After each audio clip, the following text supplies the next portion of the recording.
Olá pessoal do canal Professor Adalberto Pessoa. Hoje o canal Professor Adalberto Pessoa está fazendo uma visita à jornalista Niobe Cunha. Eu estou aqui na casa da Niobe Cunha para fazer uma entrevista com ela. Agradeço pela recepção, pela oportunidade de estar fazendo essa entrevista com você. E vou passar a palavra para a Niobe se apresentar para vocês. Olá, tudo bem? Prazer, Niobe Cunha. É uma honra enorme estar aqui dando essa entrevista para o Adalberto, conversando com vocês. É uma super honra. Minha casa está aberta, Adalberto. A Niobe, ela já trabalhou durante um tempo, se eu não me engano, né, Niobe, numa mídia específica, num canal específico, que é o do Duplo Expresso, não é isso? Sim. E você tem o seu próprio canal, que é o Jogo de Damas? Isso, eu comecei a trabalhar, na verdade assim, a minha carreira de jornalista, eu era assessora de imprensa, fui assessora de imprensa há mais de 20 anos, de grandes empresas, trabalhava com empresas. E daí eu segui carreira solo e tal, mas o meu negócio é escrever, eu gosto muito de escrever, enfim, tenho acho que talento para coisa. E daí eu escrevia alguns textos no Facebook e tal, e o Wellington Calazans gostou de um texto ou outro e me chamou para participar do Duplo Expresso, que foi uma honra para mim, foi assim, parte muito importante do que acontece hoje comigo. O próprio Jogo de Damas foi um presente do Wellington Calazans, ele que criou essa oportunidade, me deu espaço para criar um canal dentro do canal deles, que seria Jogo de Damas. E aí eu fiquei lá acho que 8 meses e a coisa desenvolveu, e daí o Jogo de Damas se separou do Duplo Expresso, seguimos carreira solo e hoje a gente tem um canal próprio. Você ficou quanto tempo no Duplo Expresso? 8 meses. Ah, e o Jogo de Damas está há quanto tempo no ar? O Jogo de Damas está de junho, 6 meses. Tá, um semestre no ar. É. E qual que é a proposta do seu canal Jogo de Damas? O Jogo de Damas, o nome já diz, né? Ele é um canal feito por mulheres, mas ele não é só para mulheres. Ele é um jogo das damas, mas que todos são convidados a participar. A ideia é trazer gente para ser entrevistada, gente que transforma. Transformação. O básico do programa é isso. A gente quer trazer gente que está fazendo alguma coisa, que está criando alguma coisa, que está contribuindo de alguma forma, que tem um recado para dar e que não tem espaço, porque, como vocês sabem, a mídia tradicional ela é limitada, enfim, ela tem um outro tipo de característica. Então a gente acha que um canal na internet serve para dar espaço para quem não tem espaço e está fazendo coisas importantes. Nem por isso a gente não leva gente, às vezes até da mídia tradicional lá. Já levamos gente, Márcia Tiburi, aquele menino Gustavo que faz a Dilma, enfim, Gustavo Mendes, que foi incrível, enfim. Não tem nenhum preconceito no canal. Quer dizer, a gente tem um limite, a gente é progressista, assumidamente progressista. A gente tem posição política, a gente tem declarada, a gente tem posição ideológica, além disso, a gente é Lula livre total, sem nenhuma concessão, mas a gente gosta de ouvir todo mundo, assim, principalmente nesse momento meio conturbado, né, do Alberto, de que as coisas parecem que ficaram muito polarizadas, às vezes eu tenho vontade de ouvir a direita mesmo, mas o problema é que a direita ficou um tanto difícil de se ouvir, porque criou-se uma barreira enorme, virou uma coisa meio violenta, meio de ofensa para cá, e isso não alimenta a discussão, não faz refletir, não faz transformar, que é o objetivo do canal, é transformar. Inclusive, assim, para quem está assistindo a gente aqui, a temática nossa de hoje, tá? Por que eu tô com a Niobe? Pra gente falar sobre mídias conservadoras, mídias convencionais, vamos dizer assim, mídias alternativas, mídias progressistas e também um pouco sobre fake news, tá? Essa é a temática de hoje e a gente vai começar essa temática a partir de agora. E dentro dessa temática, a pergunta que eu quero fazer para a Niobe é a seguinte. Dentro da área do jornalismo, existe esse debate entre mídias convencionais, entre mídias alternativas, inclusive existem várias terminologias, né? Então tem gente que fala mídias convencionais, mídias tradicionais, mídias alternativas, mídias progressistas, você estava me falando de mídias eletrônicas. Esse debate existe dentro dentro do campo do jornalismo, e como é que está o status desse debate? O que você poderia falar para a gente? Esse debate ele é um debate que ele existe, obviamente, porque a imprensa como um todo se transformou absurdamente, né? Assim, a entrada da internet trouxe uma mudança radical na construção do pensamento mesmo da imprensa. A imprensa ela surgiu como uma possibilidade de se ouvir a voz do povo. Era é assim que surgiu o jornal. O jornal ele ia lá e ele fazia um diário dizendo o que estava acontecendo, que era uma coisa mais democrática, porque até então eram os arautos do rei que iam lá e diziam o que era o que não era. Ah, entendi. E a imprensa surgiu como uma coisa alternativa, e isso foi trazido por Dom Pedro II. Isso, a mídia que a gente chama de convencional hoje, num determinado momento, foi alternativa, né? Ela foi alternativa, e ela foi revolucionária, porque ela veio pelas mãos de Dom Pedro II, mas ela não, ela tinha liberdade claro, liberdade dentro dos limites, mas ela tinha liberdade, tanto é que os republicanos ali tinham muito espaço, né? Os abolicionistas, né? Vários abolicionistas famosos que a gente conhece hoje, Joaquim Nabuco, tarará, foram jornalistas, né? E assim, eles se expressavam por meio do jornal. Então o jornal, a imprensa, era uma forma de dar voz ao povo, aos anseios do povo, às necessidades do povo, aos avisos que o povo precisava receber. E, ao mesmo tempo, as reclamações, né, as manifestações do povo. Com o passar do tempo, isso foi se sofisticando, e daí chegaram as primeiras mídias eletrônicas, rádio e televisão, que foram também muito transformadoras. Na televisão é um absurdo, né? Você vê o que está acontecendo lá do outro lado do planeta na mesma hora que está acontecendo. Hoje a gente assiste guerras aqui online, né? Na mesma hora. O rádio tem a agilidade de estar nos lugares, com o telefone, com qualquer coisa. Mesmo na época, ele tinha, o rádio é muito ágil, mais ágil que a televisão. Enfim, mas a mídia se acomodou nessa estrutura, de mídia impressa, mídia eletrônica, que era a rádio, televisão, telégrafo também, né? Enfim.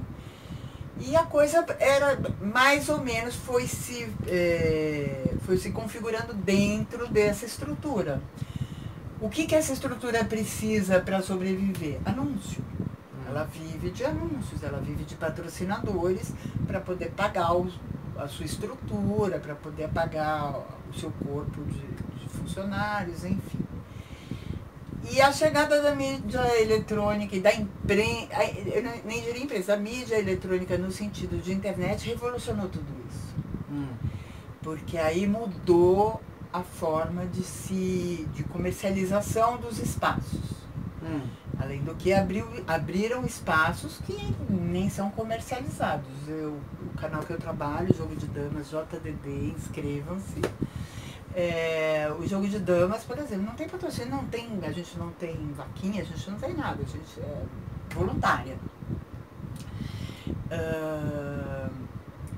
E a chegada dessas mídias, primeiro revolucionou a forma de se fazer notícia, né? É importante que a gente saiba que a imprensa, o material da imprensa trabalhar é notícia, né? Ela trabalha com notícia. Ela pode trabalhar, pode ter entretenimento, pode ter isso ou aquilo, mas o material, a argamassa é a notícia. As pessoas ligam uma televisão, abrem um jornal para ler ou assistir alguma coisa que está acontecendo ou o que aconteceu. Elas querem ver um relato do que está acontecendo. É mais ou menos isso. Agora, não sei se eu respondi, mas essa mudança trouxe, de uma certa forma, uma coisa positiva, porque desacomodou a mídia tradicional ou a mídia convencional, desacomodou, fez todo mundo se mexer, e aí hoje todo mundo tem blog, tem site, tem canal no YouTube. Mas, por outro lado, abriu-se uma porteira ali, né? Ficou uma coisa sem filtro. Eu costumo dizer que os meios eletrônicos, eles são sim democráticos, ele é uma forma espetacular de democracia, qualquer um com celular filma, posta, comunica, mas ele também não tem regras para isso. Então a gente recebeu uma ferramenta poderosa de comunicação, mas a gente não recebeu educação para comunicar. E daí surgem inúmeros problemas que não tem nenhuma legislação ainda que abranja todas as possibilidades de problemas que isso pode dar. Então é uma coisa muito nova, tem pouco, na minha opinião, tem pouca legislação sobre ela, né? E isso causa muitos problemas. A gente cansa de ouvir de ator, atriz que foi perseguido, ou que foi difamado, ou que foi não sei o quê. E, enfim, e daí aí a Polícia Federal, a Polícia Eletrônica vai lá, mas isso é 1 em 1000. O que está acontecendo hoje em dia é realmente um problema bastante que merece uma reflexão profunda dos estudiosos. Eu não sou estudiosa, eu sou uma jornalista observadora, mas eu acho que merece dos estudiosos, professores de jornalismo, em relação ao o que a gente vai fazer com isso, né? A gente tem um poder maravilhoso. Eu costumo dizer que as pessoas dizem, eu detesto o Facebook, eu detesto... Gente, isso é maravilhoso, o Facebook é maravilhoso, o Instagram, o celular, são tudo ferramentas maravilhosas que vieram para somar e democratizaram, né, a informação. Mas, ao mesmo tempo, ele é uma ferramenta que você precisa saber usar com ética, com responsabilidade. Exato. E você falou uma palavra correta.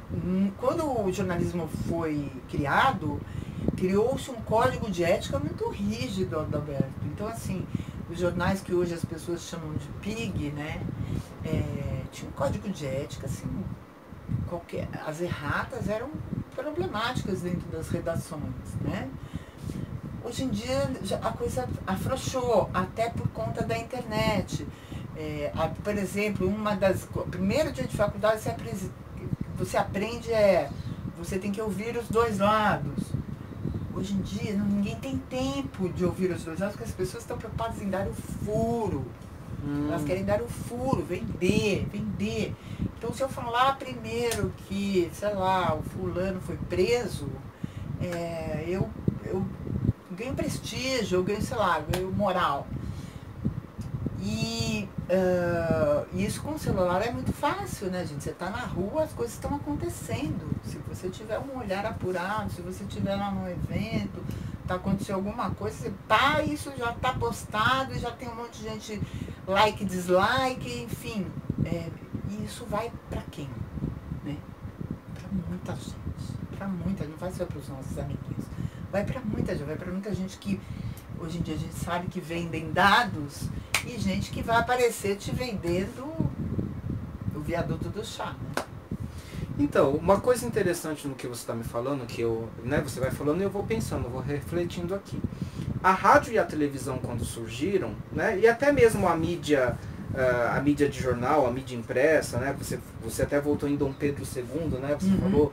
Então, a mídia, quando surge, ela surge com uma proposta democrática que eu acho que ela se manifesta na acessibilidade à informação. A rádio e a TV deu mais acessibilidade ainda à informação, né, para a população. Porém, é uma informação fabricada pelos produtores que estão lá, né, dentro da rádio, dentro da TV, fazendo lá uma determinada produção. quando chega na internet, em cima do que você falou, de tudo que você foi falando, eu entendo que na internet qualquer pessoa pode produzir um conteúdo. A gente mesmo agora está produzindo um conteúdo, né? E é um conteúdo independente. Só que aí isso também... Sem censura. Exato, né? E a gente não fica condicionado a financiamento de empresas, financiamento de empresas que têm lá seus interesses ideológicos. Então a internet traz essa mudança, eu acredito, né? Só que assim, eu também penso que tudo que surge numa proposta revolucionária, ao longo do tempo, ela vai se tornando, ela vai se cristalizando e ela própria vira uma ferramenta conservadora, uma ferramenta que tende a manter um certo status quo. Me parece que isso aconteceu com a rádio e com a televisão. E pelo que você está falando aí, né, e pelo que também a gente vai observando, será que isso também não pode acontecer com a internet? Porque, inclusive, assim, muitos sites de sucesso na internet, né, páginas, etc., elas começam a ser financiadas por empresas que têm interesses e que vão cooptando essas mídias, essa nova mídia da internet, para um certo grupo de interesses conservadores que estão a favor do status quo. Você acha que essa visão, isso que eu falei, faz sentido? Faz todo sentido. Adalberto, eu não sou contra que a mídia alternativa, ou mídia eletrônica, ou a internet, eu adoraria viver do meu trabalho que eu faço, que dá trabalho. Você está aqui hoje num sábado, né? Você saiu lá de longe, você veio aqui para me entrevistar, pagou combustível, o seu tempo, né? Energia, você está pensando coisas aqui para falar comigo. Eu adoraria que a gente estivesse ganhando para fazer isso, porque é um trabalho. Sim. E tem uma elaboração, você não chegou aqui e vamos fazer. A gente está conversando já há algum tempo, né? Eu fui ler para dar essa entrevista, enfim. A gente gasta tempo, energia, trabalho e recursos materiais. Exatamente. Né? Que de uma certa maneira, nós que somos produtores de conteúdo independente, a gente tem os nossos trabalhos e aí é com esse trabalho que a gente sustenta a estrutura, pelo menos no meu caso, é isso que acontece. Exatamente. Né? Só que eu interrompi agora, mas eu volto a palavra para você continuar. Você está correto. Eu não sou contra, eu acho que a gente deveria ganhar e ganhar muito bem. Sim. Porque acho que a gente está fazendo um trabalho legal, um trabalho honesto, um trabalho de verdade. Mas eu tenho esse porém. Toda vez que a gente conversa entre nós, sou eu e mais 3 colegas. Tem a Suzy Fescher, que é a produtora, tem a Poliana Barreto, que é a pauteira, e tem uma amiga lá na Alemanha que faz a arte do trabalho. E eu que sou a jornalista que, enfim, faço as entrevistas. E no fim todo mundo ajuda um pouquinho na produção. Eu adoraria que a gente ganhasse para fazer isso. Até porque é uma equipe, né? Aí até tem uma cobrança, uma exigência maior de uma necessidade de remuneração. Mas a gente sempre conversa sobre isso. A gente precisa rentabilizar, vamos rentabilizar. Mas a gente também tem um receio muito grande porque a gente adora a nossa independência. A gente fala o que a gente quer, ninguém pauta a gente. Os nossos erros são nossos, a gente assume total nossos erros. Então assim, a gente não terceiriza erro, muito menos os acertos. Então assim, isso para nós hoje em dia é uma grande conquista ter essa independência.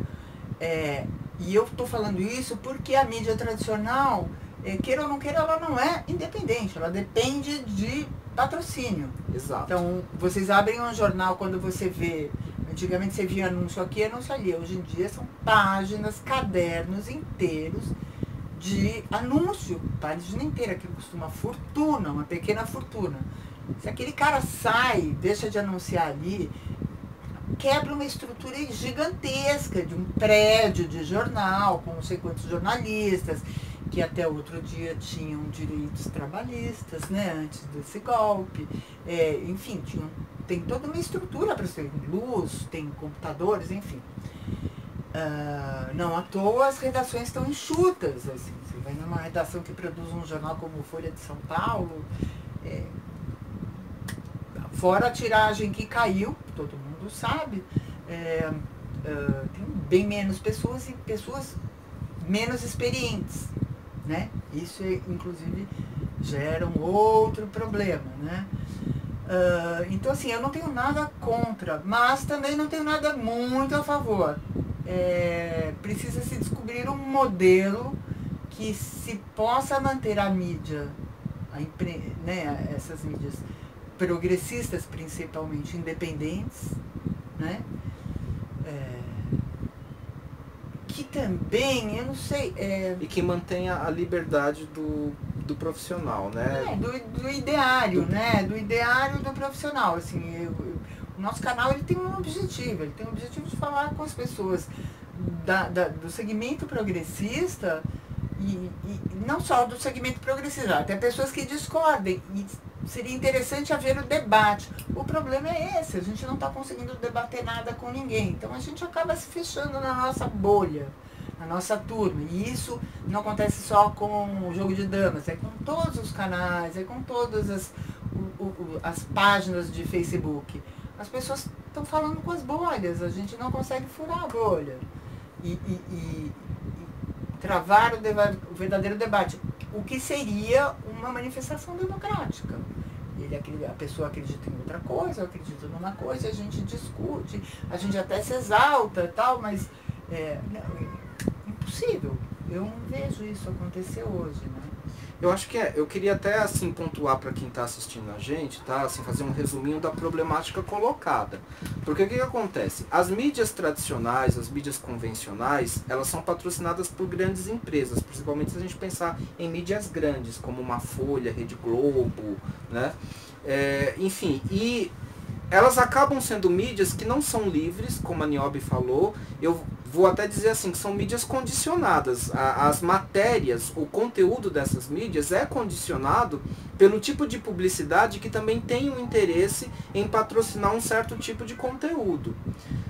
As mídias alternativas, tá? As mídias independentes, vamos colocar dessa maneira, ou mídias progressistas, elas têm a vantagem de a maioria dos produtores de conteúdo realmente produzirem matérias, produzirem conteúdos de uma forma mais independente, porque não estão condicionadas por um patrocínio de uma multinacional, por exemplo. Porém, o problema de garantir a sobrevivência da mídia continua, porque a gente tem gasto com equipamento, com tempo, com trabalho, com energia. Então, o que a gente pode fazer para conseguir resolver esse problema de estrutura e ao mesmo tempo manter a independência do conteúdo, né? Eu tenho uma proposta, mas eu vou deixar para o próximo bloco.